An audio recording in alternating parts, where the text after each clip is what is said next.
Good evening and welcome to this special PBS NewsHour coverage of the New Hampshire primary. I'm Gwen Eiffel. And I'm Judy Woodruff. They finished second in Iowa, but tonight Bernie Sanders and Donald Trump have claimed victory in New Hampshire. Democrat Sanders scored a resounding win over Hillary Clinton. It guarantees him a majority of the 24 delegates at stake. And Republican Trump won big in a crowded field, with John Kasich finishing second. Trump will take at least 9 of that state's 23 GOP delegates. In the battle for third place on the Republican side, Ted Cruz, Jeb Bush, and Marco Rubio continued in a tight race late into the night. As the results came into focus, the candidates came out to claim victory and offer concessions. Donald Trump was triumphant as he appeared before a crowd of supporters in Manchester. We want to thank the people of New Hampshire, right? Do we love the people of New Hampshire? You know, I said it, and I said it even a year ago. I said, I think I'm going to do really well there because I'm here a lot, and it's so beautiful, and I love it so much, and I love the people. And I said, I actually think they like me a lot. And then all of a sudden, we started getting numbers in, and everyone said, how come they like Trump so much? But I have so many friends up here, and they are special, special people. So, New Hampshire, I want to thank you. We love you. We're going to be back a lot. We're not going to forget you. You started it. Remember, you started it. Meanwhile, Bernie Sanders revved up a jubilant crowd of his supporters in Concord. And let me take this opportunity to thank the many, many thousands of volunteers here in the Granite State who work so tirelessly.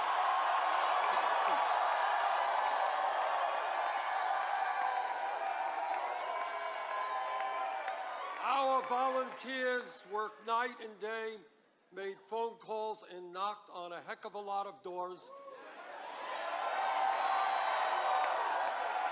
And we won because of your energy. Thank you all so much.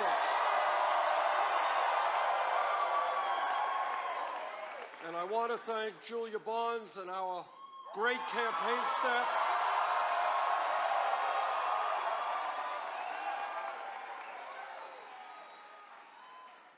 Together, we have sent the message that will echo from Wall Street to Washington, from Maine to California.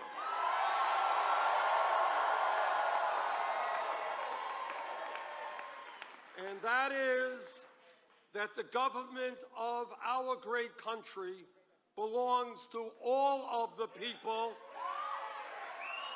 and not just a handful of wealthy campaign contributors and their super PACs. And now we go to our political director, Lisa Desjardins, who is reporting for us tonight in Manchester, New Hampshire. Lisa, you have had your ear to the ground, talking to voters, talking to candidates. What have you learned in the past several days while you've been in New Hampshire that explains what we saw happen tonight? Dramatic results for those of us watching, I think, from outside of New Hampshire. Maybe not as dramatic, Gwen, for voters here. Going to the polls this morning, the names I heard from voters were the same names that are doing well tonight. Let's start with Donald Trump. Voters who told me that they were supporting Donald Trump told me that they were doing it despite the fact that they think he might be someone who's offensive.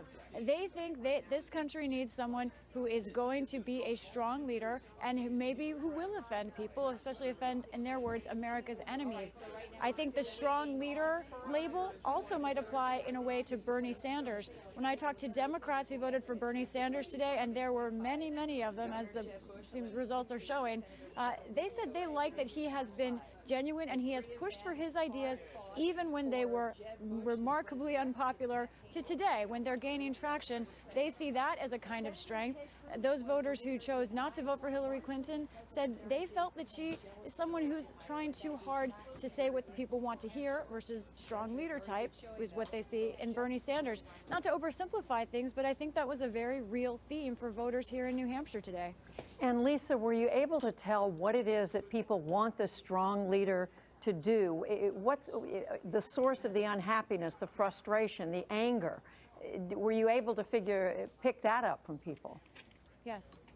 It is absolutely the economy, Judy and Gwen. Here in New Hampshire, incomes are far above average of the country. Unemployment levels are low, but yet many voters here don't feel like things are getting better. And even more so, they're worried about their children's future. They're worried about student loan debt, which is very high in this state. And they don't see anything changing to help that situation. They think new ideas are the only way for things to get on a better course for them. And they say they weren't hearing new ideas from other candidates. Now, all of this said, it should be remarked that John Kasich also had a big night. He won, I think, with voters who were looking for a more stable, proven leader, someone who also they related to personally. He went out, shook hands in this state, sat by firesides quite literally, and I think that made a difference here for him. I also think it's really going to be interesting to watch the Marco Rubio, Jeb Bush race with for number 3 with Ted Cruz. I just came from Marco Rubio's concession speech.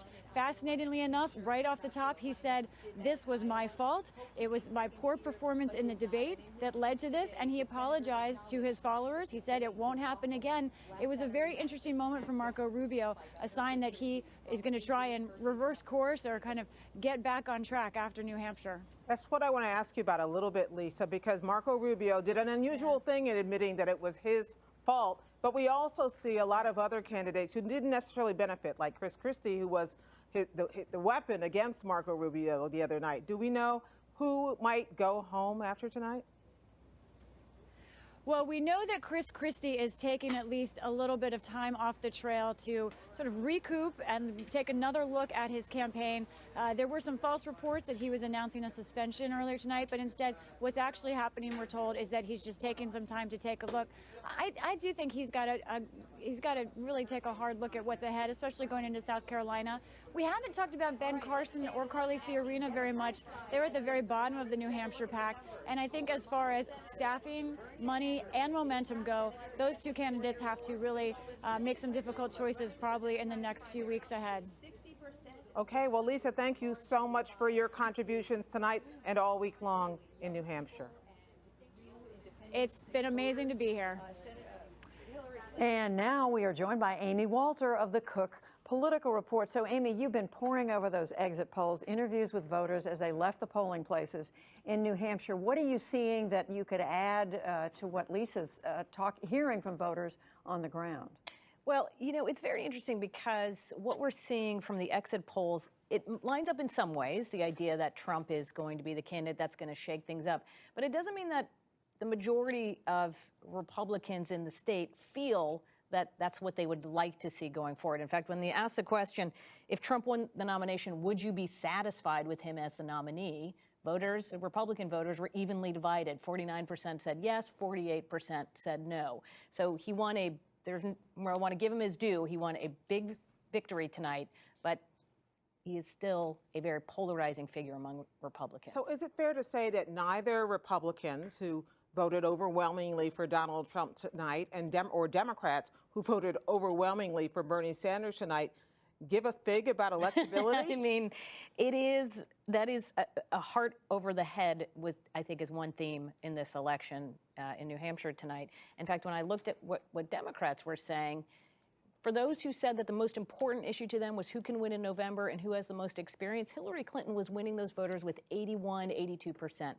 But when you asked them, or when those voters said it was honest, who was honest and trustworthy, who they thought was the most relatable, who understood them, Bernie Sanders wins by big, big, big margins.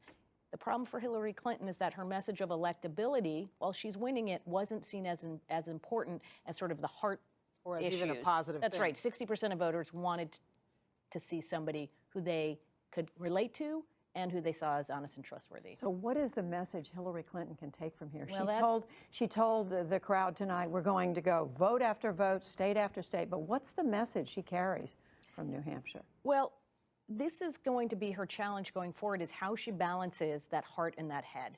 I mean, we talked about this the other night, that, you know, the best candidates are the ones who campaign in poetry and then govern in prose. She seems stuck on prose and hasn't really found much poetry.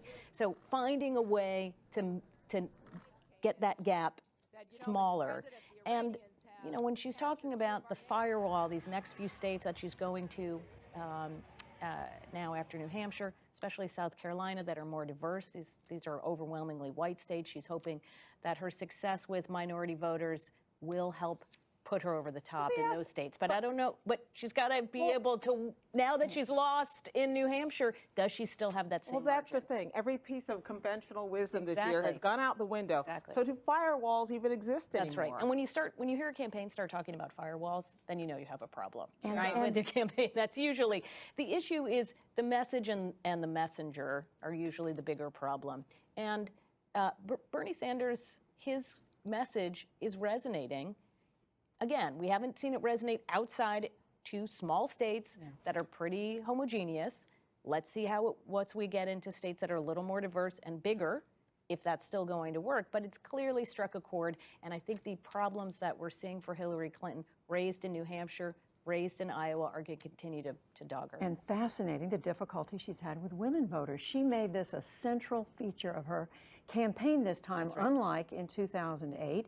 And yet, Bernie Sanders won with women, and she had a very tough time with women in Iowa. He won with women narrowly, but here's the other takeaway. He won among men by over 30 points. That is remarkable. So we spent a whole lot of time talking about, well, women rally around here. We kind of ignored the fact that she's be a backlash. That's right. Or that she's not finding a way to connect with men in the way that she needs to. I don't want to underplay Donald Trump's victory tonight. He exceeded expectations. Yes, absolutely. 2-1, I think, over John Kasich, who came in number 2. He even seemed a little bit surprised and muted by it tonight. Yeah. So what does he do next? Well, he goes to South Carolina, and I think this gives him a great big boost. He's in a great position in South Carolina. He was already running ahead in that state. And he's also benefits from the fact that that establishment that was supposed to coalesce behind one candidate in New Hampshire still looks like a muddled mess. So we go into South Carolina with a Rubio, a Christie, a Kasich battling for that. Cruz, I think, will do well in South Carolina, and right now that's going to be the big thing to look for, is Cruz versus Trump in South Carolina. Do they go at it so hard that it allows a third candidate to come up and win? Fascinating. So many questions. Amy Walter, thank you. Thank you. And we're going to do some digging now into facts and figures that aren't results from New Hampshire, but let's look anyway. Hari Srinivasan.